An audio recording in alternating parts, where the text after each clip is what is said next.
Salam sejahtera, terima kasih karena bersama dengan saya di Naziling Unity Channel. Isu paling panas berkaitan dengan politik Malaysia kebelakangan ini ialah pertanyaan sejauh mana bertahannya kerajaan perpaduan ini. Sehingga bila kerajaan perpaduan, kerajaan madani ini boleh bertahan dengan dianggotai oleh khususnya Barisan Nasional UMNO. Ini apabila banyak isu yang sangat sensitif, sangat panas sedang berlaku. Sehingga diambil peluang oleh Perikatan Nasional yang mana adalah pembangkang. Tetapi ada juga cadangan supaya Anwar Ibrahim mungkin dah mula mengintai cara untuk berdamai dan melamar Perikatan Nasional dengan banyaknya isu berkaitan dengan UMNO dan Barisan Nasional. Oleh sebab itulah Muhyiddin akhirnya mengambil peluang ini untuk menyatakan bahawa Muhyiddin mendakwa kerajaan perpaduan retak menanti belah. Ini dikaitkan dengan titah edem-dum yang dituntut oleh Barisan Nasional ataupun UMNO. Pengerusi Perikatan Nasional PN Tan Sri Muhyiddin Yassin mendakwa kerajaan perpaduan ketika ini sedang retak menanti belah susulan berbalahan pemimpin atau pimpinan Pakatan Harapan mengenai titah edendum berkait Datuk Seri Najib Tun Razak. Presiden Parti Pribumi Bersatu Malaysia Bersatu itu mendakwa kenyataan Perdana Menteri Datuk Seri Anwar Ibrahim dan Menteri Kabinet dalam isu itu jelas menunjukkan ketidaksatuan antara mereka, kata Muhyiddin.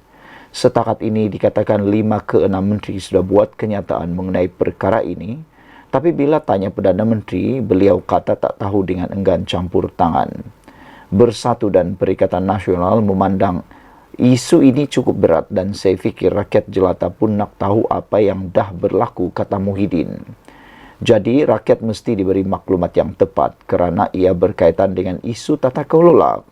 Katanya dalam sidang akhbar pada Majlis Rumah Terbuka Hari Raya Bersatu pada Isnin, di sini pada Ahad, media pada Jumaat lalu melaporkan Anwar tidak mahu terlibat dalam perbincangan membabitkan titah tambahan berhubung tahanan di rumah membabitkan Najib. Anwar berkata, ini kerana perkara terbabit berada di bawah bidang kuasa Lembaga Pengampunan Wilayah Persekutuan dan juga melibatkan Yang di-Pertuan Agong dan Raja-Raja Melayu. Sebelum itu, Presiden UMNO Datuk Seri Dr. Ahmad Zaid Hamidi menyokong dakwaan Najib mengenai kewujudan titah edendum Yang di-Pertuan Agong ke-16 supaya beliau menghabiskan baki hukuman penjara dengan tahanan di rumah. Timbalan Perdana Menteri menyokong dakwaan terbabit menerusi afidavit yang difailkan di Mahkamah Tinggi Kuala Lumpur pada 9 April lalu. Mengulas lanjut, Muhyiddin menegaskan afidavit yang difailkan di mahkamah tidak boleh dipermainkan. Bagi kami pembangkang, ini satu perkara besar, tidak boleh diperkecilkan, tapi malang sekali baik Kabinet atau Perdana Menteri, kata Muhyiddin, mereka tak ambil satu pendirian. Dalam apa-apa jua situasi, Perdana Menteri tidak boleh lepas tangan. Beliau kena betulkan keadaan. Saya bukan nak menyebelahi mana-mana pihak, tetapi ia berhubung isu asas iaitu integriti dan tata kelola, ujar Muhyiddin lagi. Persoalan semula, sejauh mana kerajaan madani ini, perpaduan ini tetap bertahan dengan dianggotai oleh UMNO. Selama mana UMNO berada dalam kerajaan perpaduan, kita akan tengok. Sekian dulu untuk kali ini. Jangan lupa tinggalkan komen anda. Bye-bye. Salam sejahtera, terima kasih karena bersama dengan saya di Naziling Unity Channel. Ini berita buruk untuk Najib berkait dengan titah edem-dum, titah tambahan untuk tahanan di rumah bagi Najib. Saudara-saudara sekalian, menurut laporan ini, Perdana Menteri yang ke-10 Anwar Ibrahim menegaskan titah edem-dum tidak sah sebab tak diputus dalam mesyuarat Lembaga Pengampunan. Meneliti kenyataan Perdana Menteri ke-10 sebagaimana dilaporkan berita harian, apa yang dapat disimpulkan ialah sebarang keputusan mengenai titah edendum oleh Agong ke-16 Berhubung tahanan rumah kepada Najib Razak hanya dianggap sah jika ia diputuskan oleh mesyuarat lembaga pengampunan. Berikut adalah kenyataan Perdana Menteri yang ke-10 berkaitan titah edendum itu seperti mana dilaporkan oleh Berita Harian. Sebarang keputusan berhubung titah edendum yang di Pertuan Agong ke-16 berkaitan tahanan di rumah kepada bekas Perdana Menteri Datuk Seri Najib Razak mesti diputuskan dalam mesyuarat lembaga pengampunan. Perdana Menteri Datuk Seri Anwar Ibrahim berkata, beliau tidak mahu mencampuri urusan berkenan, biarpun ditohmah dan dilempar dengan pelbagai kritikan kononnya tidak berbuat apa-apa. Saya sebutkan ini menyinggung peranan lembaga pengampunan dan wewenang agung. Itu jawapan bagi saya mengikut perbincangan dengan Peguam Negara dan maklumat dari Sultan dan Agong. Itu sebaiknya. Kita tak cuba meringankan apa-apa keputusan yang dibuat hakim.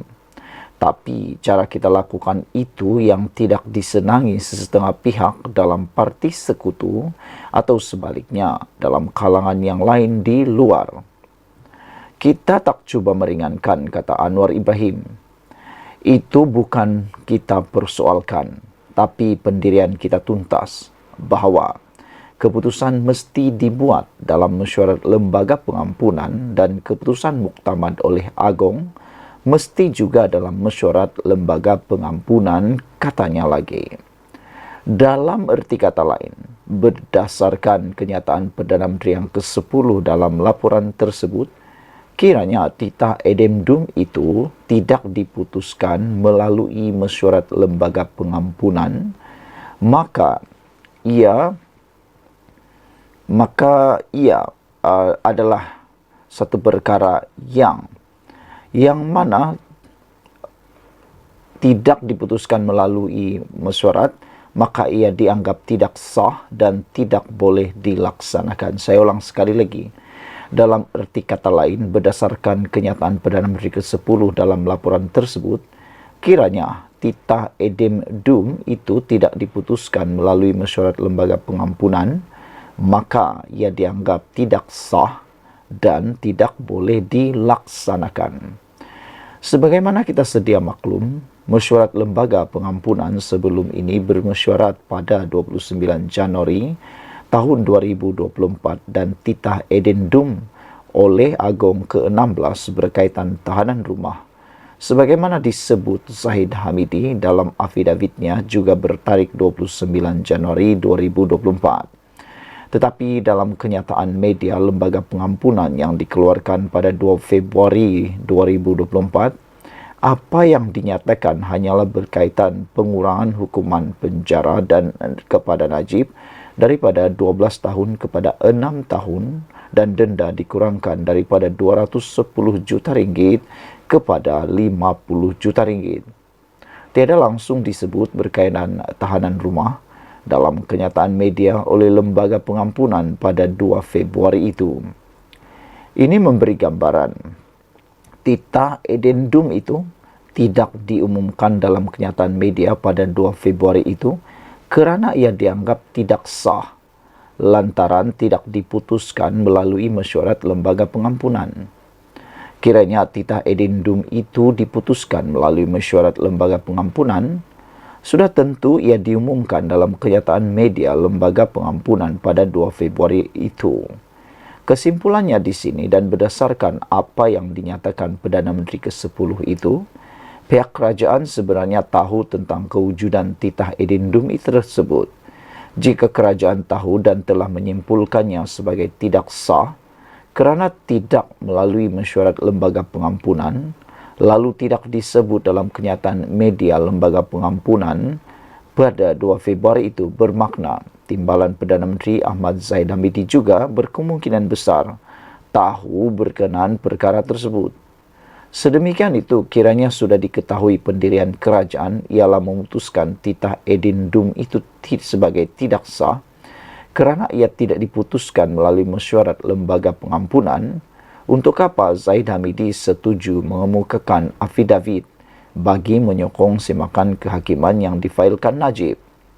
Inikah juga yang menyebabkan Perdana Menteri ke-10 sebagaimana disebut Peguam Najib Safi Abdullah sebelum ini tidak memberi sebarang respon balas terhadap pertanyaan dikemukakannya melalui surat untuk mengetahui berkenaan kewujudan titah edendum itu. Soalnya, kenapa selama ini titah edendum itu hanya didiamkan dan kerajaan tidak terus terang sebelum Najib memfailkan kes mahkamah? Bukankah jika surat Peguam Najib itu dijawab, beliau tidak perlu memfailkan semakan kehakiman di mahkamah dan isu itu tidak akan jadi kalut seperti sekarang? Ditulis oleh Sabudin Hussein 21 April 2024. Sekian dulu untuk kali ini. Jangan lupa tinggalkan komen Anda, tekan butang subscribe. Kita jumpa lagi. Bye-bye. Salam sejahtera. Terima kasih kerana bersama dengan saya di Nazilin Unity Channel. Dipetik daripada Harapan Daily, habislah akmal saleh kali ini. Halus tapi berbisa, giliran Adam Adli tegur hantaran lancang Akmal menyinggung Perdana Menteri Anwar Ibrahim. Ketua Pemuda PKR Adam Adli Abdul Halim mengingatkan rakan pemuda dari UMNO Dr. Muhammad Akmal Saleh supaya berhati-hati dalam mengeluarkan kenyataan terutama kepada Datuk Seri Anwar Ibrahim.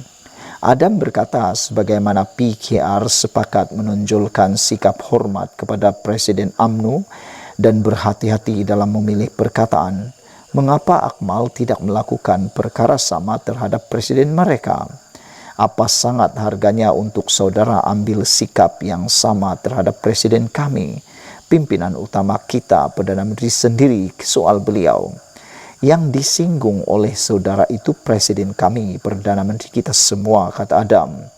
Mungkin saudara bukan walanun, tetapi saudara tetap salah seorang ketua pemuda dalam gabungan parti pemerintah hari ini, katanya dalam satu kenyataan malam tadi. Pada masa sama, Akmal berkata sebagai ketua pemuda salah sebuah parti pemerintah dan juga seorang wakil rakyat, Akmal sepatutnya menyuarakan pandangan menerusi saluran yang betul, sekiranya tidak berpuas hati dengan tindakan kerajaan dan bukan secara terbuka, sehingga boleh menjejaskan hubungan kerjasama. Beliau mengingatkan bahawa tindakan Akmal yang cenderung memulakan pergeseran tidak membantu dalam mencapai apa yang terbaik buat semua. Saudara Akmal Saleh mungkin boleh bertenang dan pandang kiri kanan sikit dalam mengeluarkan kenyataan sama ada peribadi maupun rasmi. Mungkin saudara ada semangat tinggi untuk membela Datuk Seri Najib. Itu ikrar saudara yang kita tidak pernah larang kalaupun ada berbeza pandangan, kata Adam. Cuma percayalah, menimbulkan suasana yang cenderung memulakan pergeseran sebegini tidak membantu pun dalam mencapai apa yang terbaik untuk semua, ujarnya lagi. Sebelum ini, Akmal yang juga adun merlimau itu mempersoalkan kenyataan Anwar yang menyatakan afidavit difailkan Datuk Seri Ahmad Zaid Hamidi untuk menyokong Datuk Seri Najib Razak menjalani baki hukuman secara tahanan rumah dibuat atas kapasiti sebagai Presiden UMNO. Sekian dulu untuk kali ini. Jangan lupa tinggalkan komen Anda, tekan butang subscribe. Bye-bye. Salam sejahtera. Terima kasih kerana bersama dengan saya di Nazilin Unity Channel. Anwar Ibrahim menang besar lagi. Kali ini, satu dunia pertahan moral, akhlak Perdana Menteri. Bagi mereka yang mempertikai moral dan akhlak Datuk Seri Anwar Ibrahim, sila bandingkan pengetahuan Anda dengan mereka yang mempertahankan marwah Datuk Seri Anwar Ibrahim seperti berikut. Sejak bermula fitnah dan tuduhan dan direkayasa dengan maksud pembunuhan karakter ke atas Datuk Seri Anwar Ibrahim pada tahun 1998, agar Datuk Seri berhenti berpolitik, sebahagian rakyat Malaysia tetap mempertahankan moral, akhlak dan maruah Datuk Seri Anwar Ibrahim apabila masyarakat Melayu menunjukkan undi protes pada PRU 1999 dengan swing votes sebanyak 36% kepada pembangkang. Datuk Seri Najib sendiri di Parlimen Pekan hanya menang dengan majoriti 241 undi akibat kemarahan masyarakat Melayu atas kezaliman yang dilakukan ke atas Anwar Ibrahim. Sebahagian rakyat Malaysia tetap mempertahankan moral, akhlak dan maruah Datuk Seri Anwar Ibrahim apabila Datuk Seri yang mengetuai pembangkang pada PRU 2008 berjaya merobek keegoan UMNO BN buat pertama kali apabila UMNO BN kehilangan 5 negeri dan majoriti 2/3 di Parlimen. Akibatnya, UMNO BN menjadi lumpuh. Majoriti rakyat Malaysia tetap mempertahankan moral, akhlak dan maruah Datuk Seri Anwar Ibrahim pada PRU 13 apabila Datuk Seri sekali lagi buat kali kedua merobek keegoan UMNO BN. UMNO BN buat pertama kali kehilangan undi popular yang hanya mendapat 48% berbanding Pakatan yang mendapat 51% undi popular. Akibatnya, UMNO BN koma dan sepatutnya Anwar Ibrahim sudah dilantik sebagai Perdana Menteri. Hari ini, Datuk Seri Anwar Ibrahim dipilih sebagai Perdana Menteri Malaysia yang ke-10. Seluruh dunia Islam, khususnya negara Arab, Indonesia, Turki dan Iran tetap mempertahankan moral, akhlak dan maruah Datuk Seri Anwar Ibrahim. Perdana Menteri ke-10 dipilih dan dinobatkan sebagai seorang yang sangat berpengaruh bagi kategori politik pada tahun 2017 dan 2018, 2 tahun berturut-turut melalui The Muslim 500 magazine yang berpengkalan di Jordan walaupun Anwar masih dalam penjara.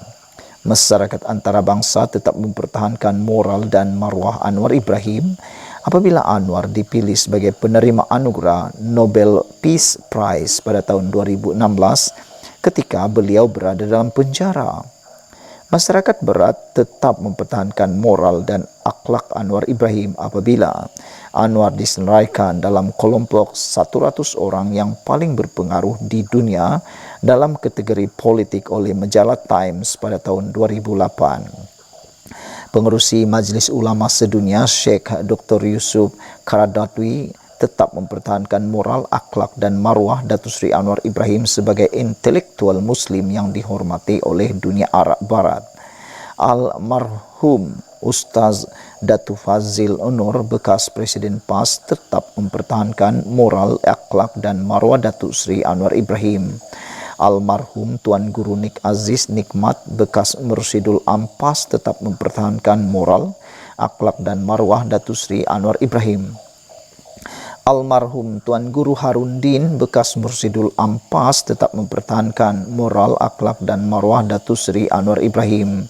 Tuan Guru Haji Hadi Awang Presiden PAS tetap mempertahankan moral, akhlak dan maruah Datuk Seri Anwar Ibrahim. Aiman Rais pemimpin Jemaah Muhammadiyah Indonesia tetap mempertahankan moral, akhlak dan maruah Datuk Seri Anwar Ibrahim.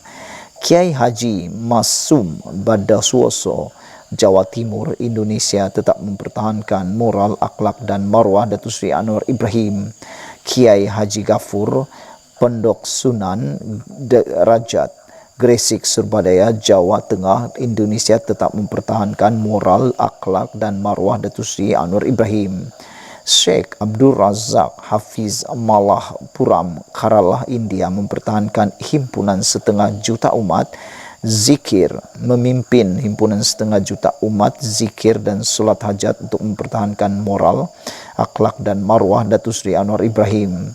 Haji Habibie bekas Presiden Indonesia tetap mempertahankan moral, akhlak dan maruah Datuk Seri Anwar Ibrahim. Mustafa Cerik Mufti Bosnia Herzegovina tetap mempertahankan moral, akhlak dan maruah Anwar Ibrahim. Maulana Ishan Hendrik Presiden Majlis Keadilan Islam dan Judisial Konsil Ulama Afrika tetap mempertahankan maruah, moral dan akhlak Anwar Ibrahim. Sheikh Wahbah Az-Zuhaili, seorang ulama terkenal dari Syria, tetap mempertahankan moral, akhlak dan maruah Anwar Ibrahim. Ramai lagi yang mempertahankan Anwar Ibrahim, beratus berpuluh. Semua ini bukan bermaksud taksub kepada Datuk Seri Anwar Ibrahim. Saya sedar Datuk Seri Anwar Ibrahim hanyalah manusia biasa. Matlamat tulisan ini adalah untuk mengekang, membendung dan melawan pembunuhan watak dan character assassination yang dilakukan ke atas Datuk Seri Anwar Ibrahim oleh musuh-musuhnya dari sudut sains politik. Pembunuhan watak adalah sebahagian dari sains politik dan harus dijawab dan dilawan. Saya bekas pelajar Datuk Seri Anwar Ibrahim di Yayasan Anda Akademik Kuala Lumpur dan juga bekas jemaah beliau dalam Pertubuhan Dakwah Angkatan Belia Islam Malaysia ABIM. Ketika itu Datuk Seri Anwar Ibrahim adalah presiden saya. Ditulis oleh Abdul Rauf Jainullah, dipetik daripada Harapan Daily. Sekian dulu, kita jumpa lagi. Bye-bye.